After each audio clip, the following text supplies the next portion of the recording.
দৌলত কাজী সপ্তদশ শতকের আরাকান রাজসভায় প্রথম বাঙালি কবি এবং লৌকিক কাহিনীর আদি রচয়িতা দৌলত কাজী।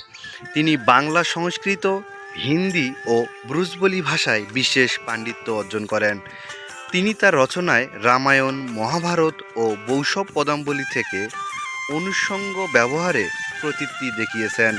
তিনি ক্লাসিক ও রোমান্টিক রীতির সংমিশ্রণের মাধ্যমে রূপকথাকে রোমান্টিক কাহিনীতে পরিণত করেছিলেন।